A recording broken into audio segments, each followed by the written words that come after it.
세계적인 기업들은 어떻게 영어를 공부할까? 이케아, 3M, GE, 삼성전자, 현대카드, 한국관광공사, 두산인프라코어, 세계 450여 개 센터, 세계적인 기업들의 글로벌 영어 파트너, 클래스가 다르다. 월드클래스인 잉글리쉬, 월스트리트 잉글리쉬. 영어회화 검색창에 월스트리트 잉글리쉬.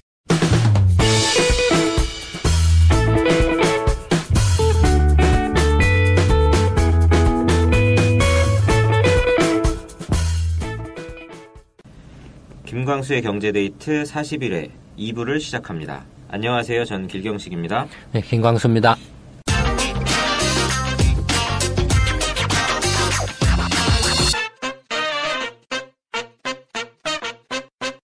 네.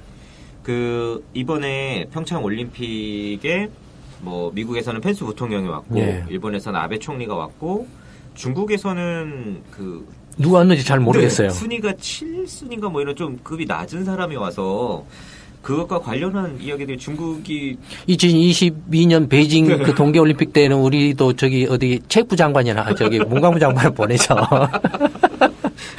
그러면 돼요. 근데 그게 잘 좀 이해가 안 되더라고요. 거의 사진도 안 찍히고 기사 안 나오는 것뿐만 아니라 아마 고위층이 왔으면은 약간 좀 아베 총리나 펜스 부통령하고의 어떤 뭔가의 관계가 안 그래도 지금 이제 트럼프 정권이 연초부터 네. 그 중국에 대해서 아주 적대감을 노골적으로 드러내고 있잖아요. 네. 지금 세탁기나 태양광 그렇죠. 무역의 압박을 가한다든지 네. 그다음에 동중국에서의 중국의 어떤 군사적인 지배권을 이렇게 부정하는 그것도 발표를 하고, 네. 그다음에 중남미 지역에서의 중국의 주도권을 갖다가 배제한다. 라고 이렇게 공개적으로 이렇게 천명하고 중남미 국가에 대해서 이제 압박을 가하고 있고, 네. 중국과의 중국과의 관계를 너무 깊게 하지 마라라는 식으로 이렇게 압박을 가하고 있고, 또 지난주인가는 중국해, 동중국의 중국해 있잖아요. 이쪽에 이른바 이제 미군 기동 타격대인가 이렇게 파견을 네. 창설을 해서 이렇게 이제 중국의 군사적 어떤 주도권을 이렇게 부정하겠다 이렇게 거부를 하겠다라는 지금 그런 걸 발표를 했어요. 그러니까 지금 중국으로서는 상당히 지금 예민한 상황이라고 봐야 되죠. 그러니까 그런 상황이었기 때문에 중국의 고위층이 시진핑 주석이나 아니면 하다못해 신복이나 네. 최측근이나 이런 사람들이 와서 이렇게 하기에는 상당히 좀 불편할 수도 있겠죠. 예전에 문재인 됐을 때는 리커창이라도 보내겠다 그 얘기까지 나왔었던 것 같은데. 그러니까 지금 상당히 지금 이제 올 이제 연초 들어와가지고 미중 간에 여러 가지 면에서 지금 갈등이라 할까? 그래서 중국도 상당히 고심을 하고 있는 것 같아요. 그래서 이제 미국 전문가랄까 아니면 그런 문제를 조금이라도 이제 완화를 해보려고 네. 이제 특사 파견을 검토를 하고 있다든지 대책을 강구를 하고 있는 것 같아요. 근데 어쨌든 대해서요? 예. 그런 것 같은데 문제는 뭐냐면 이제 아베 총리인데 이제 아베 총리가 전에 이제 우리 경제데이트에서도 그런 이야기 했을 때 아마 이렇게 안 온다고 그렇죠. 했었었죠. 네네네. 한번. 네. 아니 문재인 정권 출범하자마자 이렇게 이렇게 외교부 장관 임명했는데 첫 번째 제 일성이 아베 정권에 이렇게 타격을 주는 그런 거였고, 예. 그러니까 그때도 정권 하기 전부터 만약에 민주당이 준비된 어떤 야당으로서 준비된 야당이었다라고 한다라면, 네. 우리가 항상 수권 준비가 된 언제라도 정권을 잡으면은 국가를 이렇게 체계적으로 운영할 수 있는 그런 정치 세력이었다라고 한다라면 그런 어리석은 짓은 안 했을 거예요. 위안부 합의가 나쁘게 그런 문제가 아니고 네. 내용이 정말로 이렇게 폐악적이라든지 이렇게 정말로 이렇게 나쁘다든지 그런 차원의 문제가 아니고 지금 아까 일부에서도 말씀드렸던 것처럼 이미 트럼프 정권 출범하자마자 지금 북핵 문제가 굉장히 극도의 이제 긴장 관계로 치달았단 말이에요. 네. 그러면은 문재인 정권이 등장했을 때 정권 입장에서 외교 안보 외교 입장에서 최우선 순위가 뭐였냐 이거예요. 북핵 문제여야지 당연히. 네. 그럼 북핵 문제가 최우선 순위였다라고 하면 최우선 순위를 북핵 문제로 두었을 때 미국에 대해서는 어떤 전략을, 일본에 대해서는 어떤 전략을, 중국에 대해서는 어떤 전략을, 당연히 그렇게 생각을 그렇죠. 상식이라면. 근데 이런 생각들을 전혀 안 했다라는 거. 이거 안 했다라는 건 뭐냐면 개판 정당이라는 민주당이. 그러니까 새누리당하고 똑같은 놈들이라는 거예요. 그래서 똑같은 놈이라면 이게 가서 개판을 쳐서 나라를 엉망진창으로 만든 놈이나 그냥 아무것도 준비 안 하고 멍 때리고 있다가 그냥 손님 적게 상대편 실수로 상대편이 그냥 헛발질 한 걸로 정권 잡아서 개판 치는 놈이나 그놈이다 이거예요. 그럼 일본에 대해서도 예를 들어서 위안부 문제가 좀 이렇게 불합리하게 이렇게 돼 있다. 협정이 이렇게 합의가 이루어졌다고 하더라도 일단은 북핵 문제가 가장 심각한 이제 최우선순위 과제라고 한다라면 그걸 우선으로 해서 그러면은 어떻게든 간에 일본하고의 어떤 그 북핵 문제를 둘러싼 갈등이나 어떤 이해 충돌을 최소화하는 전략을 취하는 게 필요하다 이거예요. 네. 그런 관점에서 위안부 문제는 예를 들어서 우선순위면서 조금 뒤로 미룬다든지 아니면은 다소 좀 다른 방식으로 처리하는 방법을 강구를 한다든지 해야 되는데 이제 니하고 나하고 이렇게 맞짱 뜨자 뭐 이런 식으로 네가 뭔데 뭐 이런 식으로 나오니 아베 총리 근데 제가 뭐 일본 입장을 편들고 아베 총리 편드는 게 아니라 그러니까 아베 총리도 이게 제가 볼 때는 이렇게 좀 해카닥 하는 사람이에요. 지금 맛이 갔어요. 어떤 면에서 그렇죠? 왜냐면 이번에 와가지고 문재인 대통령하고 이제 그 정상회담을 했잖아요. 네. 근데 정상회담을 하는데 뭐라고 말했냐면 한미 군사 연합훈련을 연기하면 안 된다라고 말을 했어요. 이제 맛이 갔다라는 소리예요. 그러니까 상식을 넘어선 소리를 한 거예요, 지금. 그러니까 이건 뭘 뒤집어 놓고 말하면 아베가 그만큼 지금 코너에 몰려 있다라는 표시이기도 해요. 그런 그러니까, 말을 하지 않을 수 없는. 네. 사실은 지금 아베 정권이 지금 국제적으로 고립돼 가고 있어요. 저는 이제 그렇게 느껴요. 그런 고립돼 가고 있다는 위기의식을 굉장히 많이 느끼고 있어요, 지금. 그러면 그런 걸 문재인 정권 안에 누구라도 그런 걸 좀 느끼는 사람이 한 사람이라도 있어야 되는데 그런 것조차도 느끼는 사람 아무도 없고 저놈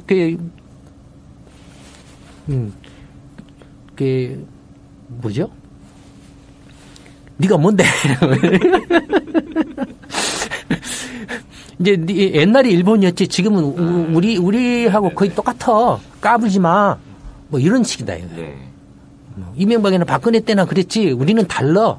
뭐 이런 식이다 이거예요. 네. 그러니까 아주 유치한 거예요. 구체적으로 조금 이야기를 이제 더 해보면. 아베 총리가 지금 가장 이제 문재인 정권에게 지금 와서 이런 이제 황당한 이야기를 하는 게 이제 그러니까 위안부 합의는 절대 그 양보가 없다. 뭐 이렇게 이제 이렇게 이야기를 하고 있잖아요. 사실 그건 그렇게 중요한 문제가 아니에요. 그렇게 중요한 문제가 아닌데 그러니까 문재인 정권이 진짜로 외교 안보가 무언가를 기본적인 걸 좀 알고 있다라면 아베를 볼 게 아니라 일본 국민들의 여론을 봐야 돼요. 그러니까 제가 이렇게 이야기하는 그래서 또라이 집단이야.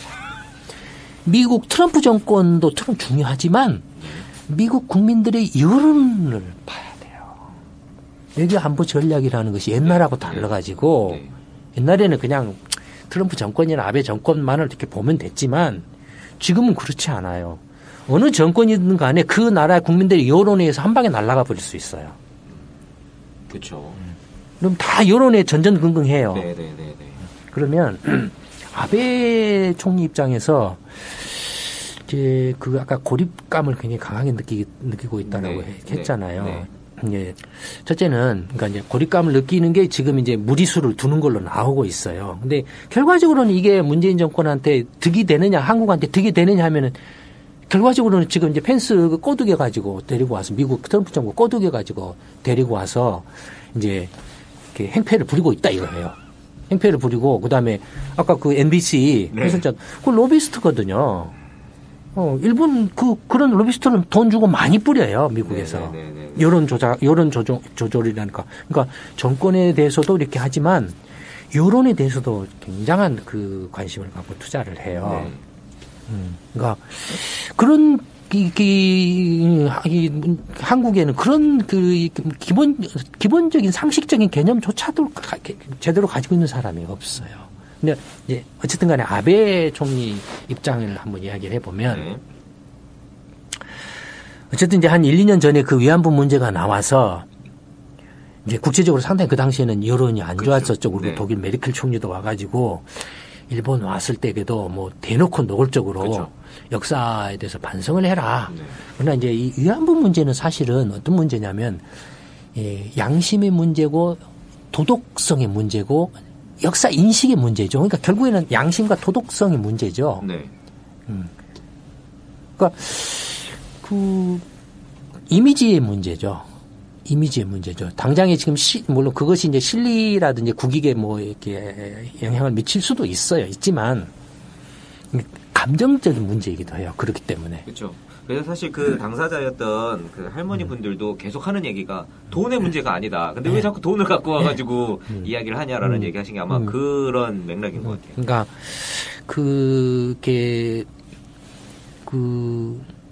그러니까 이제 그런 이제 그 식으로 이렇게 좀 이제 이렇게 해서 이제 박근혜 정권이 이제 말도 안 되는 이제 위안부 합의를 이렇게 이면 합의를 비밀리에 이렇게 해가지고 이렇게 했다 이거죠. 그건 이제 그때 우리 경제 데이트에서도 이야기를 했죠. 이건 어쨌든 간에 우리 내부 문제지. 박근혜가 그래서 가서 사기를 쳤던 한국 국민들한테 사기를 치고 가서 매국적인 합의를 했던 이명박의 국민들을 속이고 가서 아베하고 가서 매국적인 합의를 했던 결과적으로는 국가 대 국가 간의 그 합의된 사항은 외교적인 그 합의이기 때문에 정말로 그 외교적인 어떤 그 신뢰나 신이나 어떤 그 어떤 뭐랄까 외교적 합의의 어떤 중요성이나 존중 이런 것들을 파기를 그 뭐랄까요 하면서 이렇게 뭐 그로 인한 피해나 대가를 치르겠다라고 각오가 되어 있지 않는 한은 어쨌든 예를 들어서 그게 아베가 그냥 뭐 이렇게 뭐랄까 이렇게 꼼수를 부려가지고 아베 총리가 꼼수를 부려가지고 사기를 치거나 한국 국민이나 한국 정부한테 거짓말을 하거나 꼼수를 부려가지고 그런 합의를 했다라면 파기를 할 수가 있죠. 그렇죠.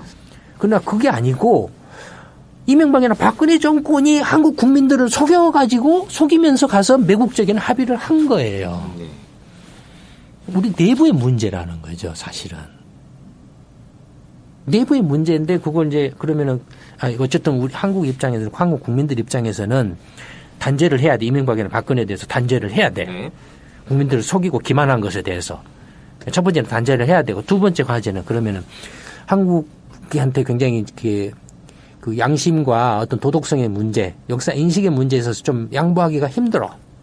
그럼 그거 어떻게 해야 되나에 대해서 차근차근 이제 전략적으로 생각을 해봐야 돼요. 일단 국제적인 외교적인 합의를 한 거기 때문에. 그런 식으로 만약에 일방적으로 파괴를 해버리면 앞으로 한국과 일본 간에는 미우나 고우나 이 지구상에서 이렇게 두 나라 중에 한 나라가 없어질 때까지는 계속 맞붙어서 이렇게 왔다 갔다 해야 돼요. 그렇죠. 그러면은 그 서로 이제 자기들한테 좀 이렇게 불리하다 싶으면 다 파괴해버리면 되냐 이거예요. 그렇죠. 그 신뢰가 한번 깨져버리면 사실 그 다음부터는 서로 믿을 수가 없게 돼버리니까. 그렇죠. 그러니까 그런 문제에 대해서 좀 더 이렇게 그 치밀하고 이렇게 체계적이고 좀 전략적으로 좀 생각을 해도 될 문제를 정권 잡자마자 빠돌이들 이렇게 막 우리는 이제 이런 정권이야라고 빠돌이들한테 막 이렇게 기세를 올리려고 막 질렀다 이거예요. 그다음에 그런 게 그래서 이제 굉장히 이제 그 뭐라 할까 아베 정권 입장에서는 어쨌든 박근혜를 속였던 어쨌든 꼬셨던 뭐 했던 해가지고 합의를 해놨는데 튼다 이거예요. 튼다 이거예요. 일단은 뭐 형식 논리로도 반발을 할 수밖에 없잖아요. 그렇죠. 그다음에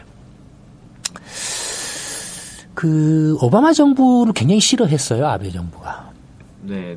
예, 뭐 예전에 이야기도 했었죠. 네. 네, 굉장히 싫어했어요. 굉장히 싫어했는데 싫어한 이유가 뭐였냐면 이제 중국이 굉장히 이제 일본에 대해서 이제 압박을 가하네. 지금 생각거리를 또 그 다오이다오 영토 문제라든지 여러 가지 문제로 인해서 이제 압박을 가한다 이거예요. 근데 거기에 대해서 오바마 정부가 못 본 척 했다라는 거예요. 중재나 해결을 하려고. 그러니까 그 일중간 또는 중일간의 영토 문제는 니들이 문제니까 니들끼리 알아서 해결해라라고 했다. 네. 실제로 그런 말을 했거든요. 네. 그러다가 나중에 이제 일본이 그냥 그 아베 정권이 확 이제 화를 내고 마치 이제 재무장 이렇게 독자 군사 어떤 군비 강화할 것처럼 이렇게 제스처를 보이니까 이제 이렇게 그 미국이 이제 그걸 이렇게 방을 하겠다 미일 안보 동맹에 입각해서 그 적용 대상이 된다라고 이렇게 한 거예요. 그러니까 일단은 미국에 대해서 불신감이 팍 늘었어요. 특히 이제 오바마 정부에 대해서. 그 다음에 이제 트럼프 정부가 출범을 했는데 트럼프 정부를 꼬시려고 했는데 이 트럼프 정부가 이렇게 애초부터 고립주의를 막 떠들었잖아요. 그렇죠. 처음 시작부터. 네. 그래서 이제 저번에 그 연말에 아시아 지역 순방했을 때 트럼프가 순방했을 때도 막 꼬셔가지고 이렇게 그 트럼프 딸 왔을 때 먼저 그냥 막 해주고 막 했는데 트럼프 비행기 타고 나리타 공항 떠날 때게 야 니네들 자동차 무역 불균 시정해 하고 딱 하고 떠나버리니까 이놈도 믿으려 못하네. 뭐 조금 당했네요 그러면. 그런데다가 굉장히 불안해해요. 미일 안보 동맹에 대해서 이제 좀 신뢰감을 잃었어요. 네. 믿을 수 없다라고 생각을 한 거예요. 그래서 이게 2015년부터인가 계속 원래 2012년부터 그랬는데 개헌 준비를 계속해요. 그렇죠. 이슈가 그때부터 됐던 것 같아요. 네. 그러니까 이제 중국하고의 문제에 있어서 이제 미일 안보 동맹으로서 미국을 더 이상 좀 믿기는 힘들다라고 이제 하는 인식을 갖기 시작한 거예요. 네. 그래서 이제 그러면 어떻게 해야 되느냐? 지금 이제 공식적으로 자위대는 군대가 아닌데 헌법상으로 전쟁을 하면 안 되는 걸로 돼 있고 먼저 공격을 해도 안 되고 근데 이제 북한 문제도 있고 뭐 일본이 납치 문제라든지 북한이 미사일을 펑펑 쏘니까 일본 영공을 지나간다 이거예요. 그러니까 이제 뭔가 조금 자주국방의 틀을 좀 이제 다시 이렇게 확립을 해야 되겠다라고 생각을 한 거예요. 근데 사실 입장을 바꿔놓고 생각을 해보면 그것도 이해가 되죠. 일본 사람이라고 입장을 바꿔놓고 생각을 해보면 그렇게 또 생각할 수도 있어요. 그래서 아마 개헌에 대한 여론 비율이 바뀐 게 아마 그런 것도 있어요. 네, 그러니까 어쨌든 뭐 그런 이제 생각으로 이렇게 개헌을 이렇게 추진하려고 계속 이렇게 노력을 해왔는데 이게 이제 개헌을 추진하는 초기 당시에는 개헌 반대율이 한 70%가 됐고 개헌 찬성이 한 30%가 안 됐어요. 네. 압도적으로 개헌 반대했으니까 지금의 헌법 이렇게 좋다, 괜찮다. 오히려 일본이 이런 평화헌법을 가지고 국제사회에서 어떤 평화의 어떤 어떤 매개자 또는 선도자로서 역할을 해야 된다 이런 이제 거였거든요. 근데 현실적으로 이제 영토 문제라든지 북한 문제라든지 이런 것 압박이 들어온다라는 거예요. 그렇게 인식을 한다 이거예요. 그래서 이제 그런데 이제 미국은 계속 또 이제 발을 뺀다 이거예요. 예전하고는 다르다라는 거예요. 그래서 이제 독자적인 자주국방 어떤 체제를 갖춰야 된다. 그거 하려면 헌법을 먼저 바꾸지 않으면은 불가능하다. 개헌 이제 논의를 자꾸 준비 뭐 연구에다 뭐다 개헌안들 언론에다가 띄워보고 토론도 해보고 토론회도 열고 뭐 이제 아베 정권 내에서 그런 개헌 준비 위원회 같은 것도 만들어서 막 이렇게 하고 우리 그래서 일본 경제 보고서에서도 그 여러 차례 그런 것들을 소개한 적이 있죠 내용들을. 예. 그러니까 우리가 이렇게 그런 것들을 전혀 이렇게 모르거나 그런 게 아니고 정말로 그 아베 정권이 하고 있는 것들을 속속들이 전부 이렇게 관찰하고 체크하고 있어요. 우리 연구소가. 그러니까 우리 연구소만큼 일본 정부에 대해서 이렇게 철저하게 조사 분석하는데도 대한민국에 없을 거예요. 그래서 이제 아베 정부도 우리 연구소를 감시하고 있죠. 감시하고 있어요. 조사하고 있죠. 근데 어쨌든 그러니까 그 개헌 준비를 이렇게 쭉 해오는데 북한 핵 문제가 점점 에스컬레이트 되고 고조화되니까 이제 아베 총리가 그걸 이용을 한다 이거예요. 일본 국민들이 여론을 자기 지지율 높이는 쪽으로 여론을 유도하고 개헌 찬성 쪽으로 유도를 하고 이렇게 당장에 위협이 된다 해서 이제 미사일 쏜다라고 하면은 막 사이렌도 울리고 방공 대피 훈련도 막 한다 때린다 이거예요. 우모해서 그냥. 예, 우모해서 이렇게 한다 이거예요. 그러니 일본 국민들 입장에서는 이렇게 평소에 별로 그렇게 생각도 안 하고 있다가 막 사이렌 울리고 못하고 막 미사일 날라오는 어쩌냐고 막 이런 소리 나오고 하니까 이제 긴장을 한다라는 거예요. 그렇게 되면 어떻게 되겠습니까? 이제 점점 일본 국민들의 여론도 사실은 어떤 면에서 보면은 한국에 대해서 약간 부정적인 이제 여론들을 갖게 되겠죠. 북한의 북핵 문제와 관련해서 이렇게 좀 이렇게 뭔가 좀 위협적이라고 느끼는데 거기에 대해서 뭔가 이렇게 좀 다르게 행동을 한다라고 보였을 때에는 좀 부정적인 생각을 갖게 되겠죠. 일본 국익에 도움이 안 된다고 아베 총리가 그걸 자꾸 이용을 하는 거예요. 이용을 해서 자기 정권을 연장시키고 장기 집권을 하면서 개헌을 하려고 하는 거예요. 네. 이번에 평창 올림픽 오기 전에도 근데 안 간다. 위안부 문제 때문에 안 간다라고 했다가 나만 안 가고 몇 가지 이유가 있겠죠. 첫째는 안 간다고 했다가 온 이유가 첫째는 만약에 안 간다고 했다가 미국의 그 트럼프나 펜스나 이런 게 미국의 요직 인물이 이렇게 한국 평창 올림픽에 와가지고 문재인 정권하고 뭔가 짝짝꿍 이야기가 잘 되면 네. 자기만 왕따 되는 거예요. 네. 그러니까 당연히 그거 생각하겠죠. 그렇죠. 예. 불안해서. 예. 그러니까 그다음에 이제 일본 내 여론이 국민들의 여론이 조금 또 뭔가 총리가 오히려 그런 평창 올림픽 같은 데 가가지고 뭔가 리더십을 좀 보여주면 이렇게 더 낫지 않느냐라는 여론 그러니까 문제도 있었고 또 하나는 뭐냐면 저번에도 말했던 것처럼 2020년에 도쿄 올림픽을 한다 이거예요. 근데 한국의 그 대통령이 안 오면 모양새가 빠지잖아요. 바로 옆에 나라인데. 그렇죠. 그러니까 이제 근데 자기가 만약에 평창 올림픽을 안 오면 오라고 할 수도 없고, 오라고 할 수도 없고 안 가도 뭐라고 말할 수도 없잖아요. 그렇죠. 그러니까 이제 그런 것들 때문에 온 거예요. 근데 올 때 그냥 온 게 아니고 미국 쪽에다가 어마어마하게 물밑 작업을 하고 온 거죠. 그런 식민지 그런 거 북핵 문제에 대해서는 강경하게 갑시다. 강경하게 갑시다. 문재인 정권에 대해서는 절대 맞장구 쳐주지 맙시다. 이렇게 했겠죠. 와서 이렇게 펜스 부통령이나 아베 총리가 하는 행동이 둘 다 똑같아요, 지금. 리셉션에 둘 다 이렇게 늦게 오고, 그 개막식에서 이렇게 안 일어서고, 그 다음에 엉뚱한 소리 하고, 이렇게 뭐 한미연합훈련 연기하면 안 됩니다는 이렇게 말도 안 되는 이렇게 오바를 하고, 이렇게 행동을 한다, 이건. 근데 아베 총리가 이렇게 좀 그 고립감을 느낀 게 그것뿐만이 아니라,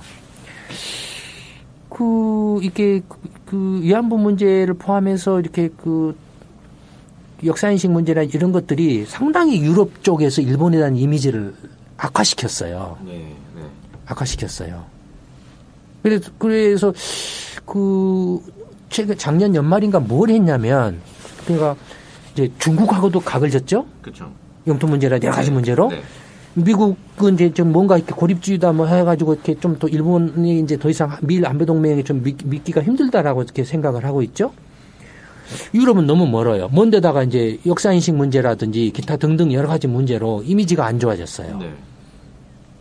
그러니까 굉장히 고립감을 느낀 거예요. 그래서 작년 연말에 아베 총리가 한 게 뭐였냐면요.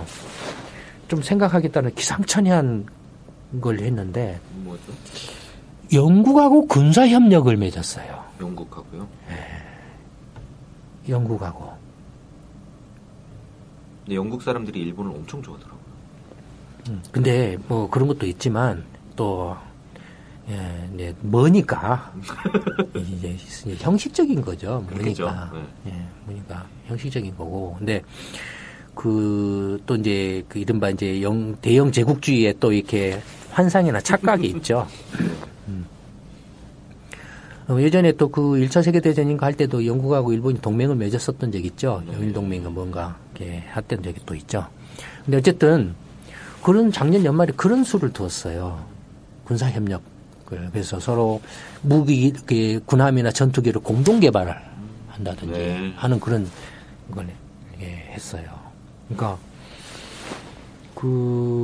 그러니까 아베 총리가 이제 그런 뭔가 좀 이렇게 나름대로 이렇게 그 궁지에 몰렸다랄까 코너에 몰렸다 고립된다라는 고립감을 굉장히 강하게 갖다 보니까 이게 이제 좀 뭐랄까 상식을 좀 이렇게 벗어난 이성을 조금 이렇게 잃은 것 같이 보이기도 해요.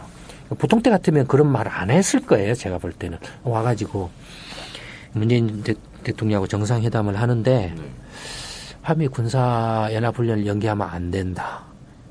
야, 네가 뭔데? 할 말이 없어요. 너는 네 나라 문제나 신경 써.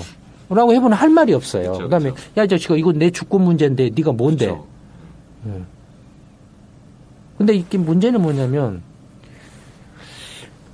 지금 일본 언론들이 지금 이 아베 총리하고 지금 같은 뭔가 분위기. 그러니까 지금 문재인 정부가 상당히 지금 그 외교 안보 문제에 대해서 이렇게 전략적으로 생각을 안 하다 보니까 여론을 악화시킨 일본 국민들의 여론을.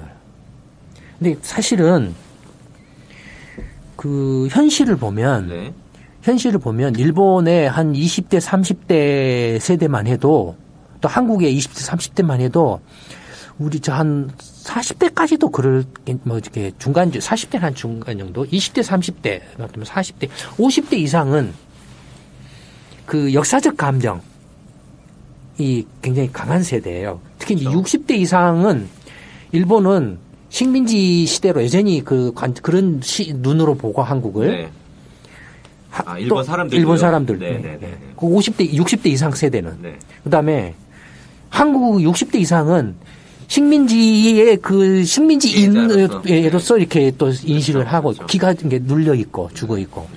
그래서 한일 간의 관계가 좀 이렇게 합리적이고 상식적인 수준으로 되려면 일본이든 한국이든 또는 한국이든 일본이든 빨리 60대 이상은 다 정치에서 손을 떼고 물러나야 돼. 세대 교체가 물갈이가 일어나야 돼요. 실제 지금 20대 30대는 전혀 관계 없어요. K-팝이고 뭐고 서로 여행 가고 왔다 갔다 하고 일본 관광객 중에 중국 관광 빼놓고는 한국 관광객이 제일 많아요. 많고 뭐 이러쿵 저러쿵 해도 또 그 한국에 오는 일본 관광객들이 또 많고 뭐 줄어들고는 있어도 근데 지금 이번에 평창 올림픽도 어마어마하게 사실은 제가 볼 때는 흑색 선전을 많이 했어요. 일본 아베 정권하고 일본 언론들을 은근슬쩍 해가지고 평창 올림픽에 응원 가지 마세요. 이런 이렇게 보이지 않게 그런 것들을 굉장히 많이 했어요. 문재인 정권 바보죠. 올림픽이 우리 국민 세금 쏟아붓는 겁니까? 장사하는 거예요. 그렇죠. 흥행이 되고 이렇게 뭔가 남아야 되는데. 그러니까 이 생각이 없이 맞게 하다 보니 이렇게 무리수를 두는데 이게 결과적으로는 사실은 그 악수가 됐어요. 제가 볼 때는 아베 총리가 와서 그런 좀 오버하는 언행을 한 게 악수라고 보여요. 그러니까 그만큼 지금 궁지에 몰렸다라는 거예요. 지금. 올해 미국의 정권이 이렇게 정치 구도가 중간 선거도 있고 또 트럼프 정권이 지금 막 계속 지금 작년 출범할 때부터 지금까지 계속 흔들리고 있고. 그렇죠. 탄핵 얘기도 계속 나오고. 나오고 있고 해서 어떻게 변할지는 모르겠는데. 상당히 물론 이제 미국 입장에서는 일본을 이렇게 일본이 독자적인 어떤 그 군사 대국의 길을 가도록 이렇게 놔두지는 않겠죠. 이렇게 무기 팔면 좋은 거 아닌가요? 뭐 일단은 그 미국이 이제 단독으로 세계 어떤 외교 안보 문제를 이렇게 군사적인 문제를 다 책임지기는 힘들어요. 경제적으로도 이미 경제 규모 면에서 덩치 면에서도 이제 중국이 이렇게 맞짱 뜨자고 하고 일본만 해도 이제 중국의 절반도 안 돼요, 경제 규모가. 그러니까 일본이 경제적으로나 여러 가지 면에서 다시 좀 뭔가 활력을 되찾으려면 물론 이제 저출산 고령화라는 인구 구조 문제, 노령화 문제가 심각하게 진행되고 있어서 어쩔 수 없는 면도 있지만 그럼에도 불구하고 일본이라는 나라가 다시 활력을 되찾으려면 세대 교체 외에는 방법이 없을 것 같아요. 시대착오적인 사고방식에 젖어 있는 사람들을 빨리 젊은 일본도 20대, 30대, 40대로 빨리 물갈이를 하고 한국도 빨리 물갈이해 가야만 한일 간에 새로운 21세기에 걸맞는 어떤 한일 관계가 만들어지지 않을까 싶어요. 19세기, 20세기에 어떤 왜곡되고 일그러진 어떤 그런 시대착오적인 역사관이나 역사적인 어떤 그런 경험들을 바탕으로 해서 여전히 그런 시각으로 지금도 60대 이상 세대는 바라보고 있다 이거예요.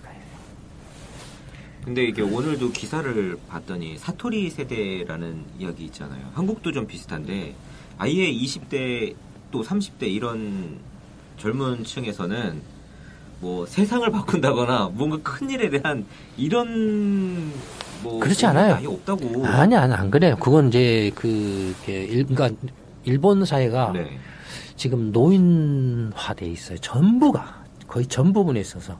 근데 아무리 노인화돼 있다고 해도 그 고령 65세 이상 고령 인구가 전체 인구의 25%밖에 안 돼요.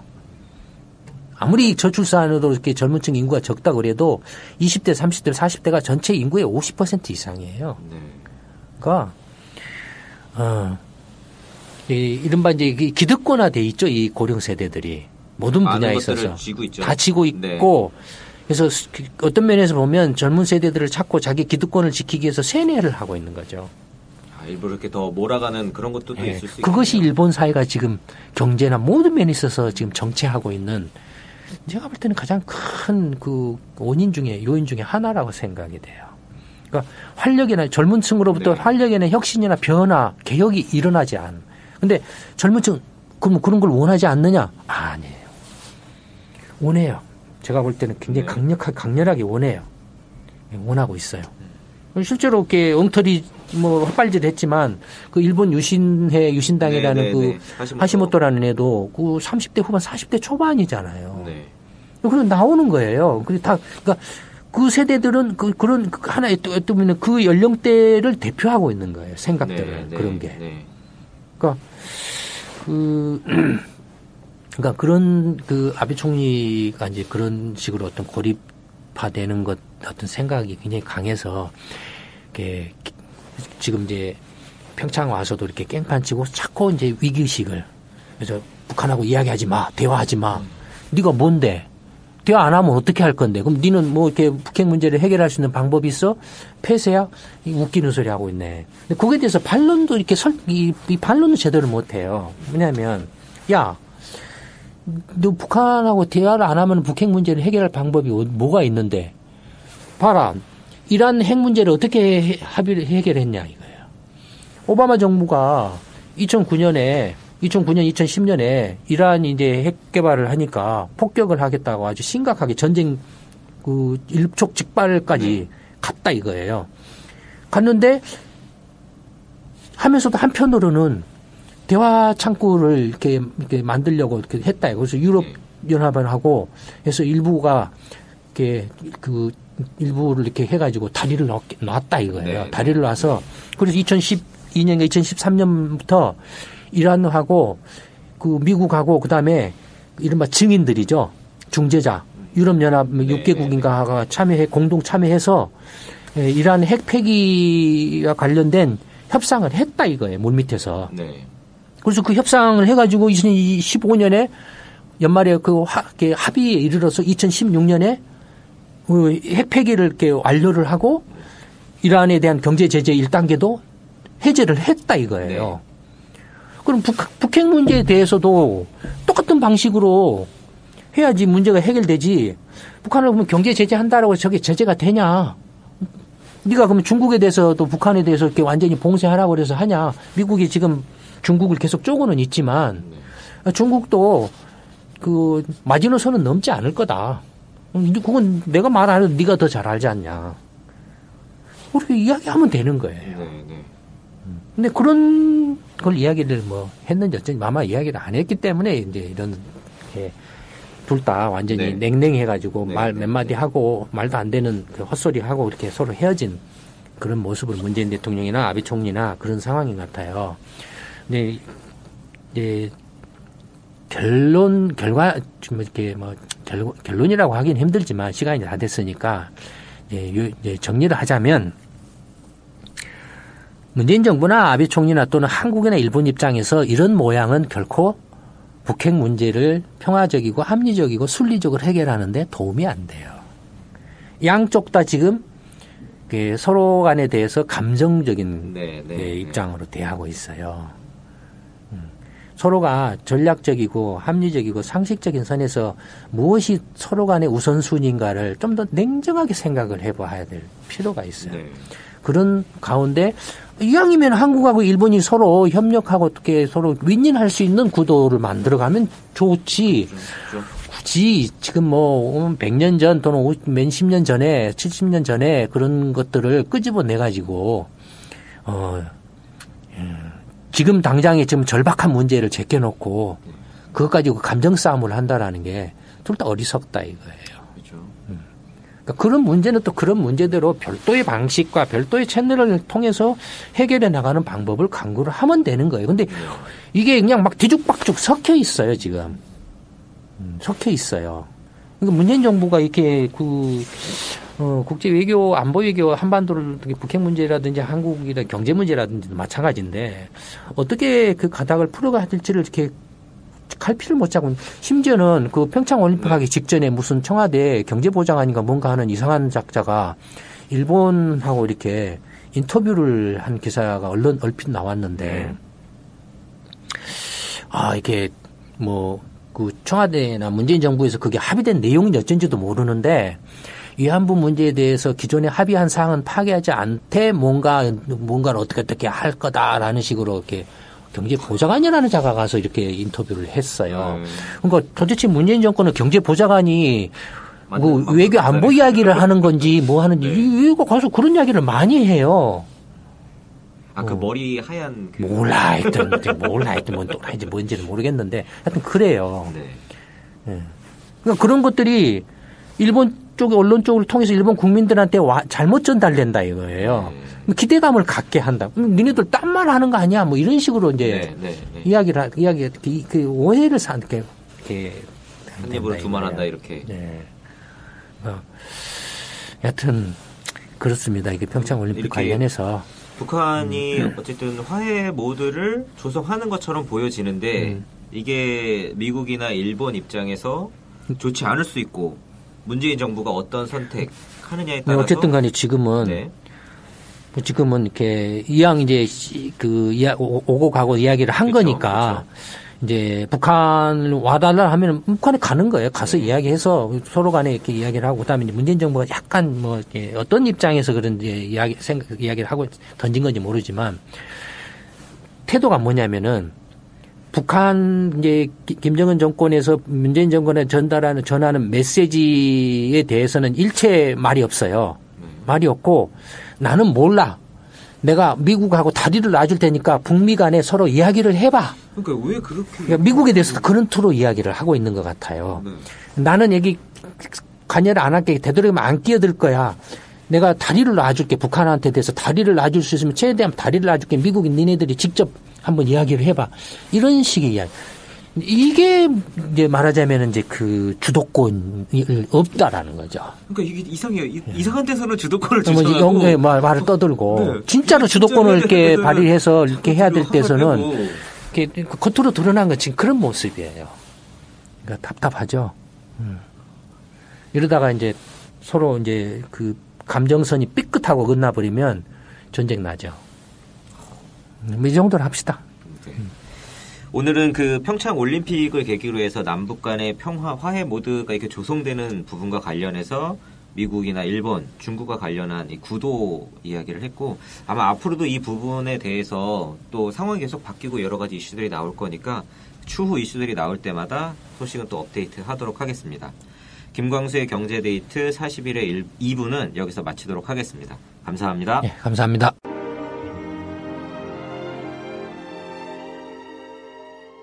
이순신 프로젝트 정책 아카데미는 평범한 직장인, 가정주부, 자영업자, 전문직 종사자, 교수, 대학생 등 다양한 분들이 함께하고 있습니다. 당신은 어떻게 이순신 프로젝트 정책 아카데미에 참여하게 되셨나요?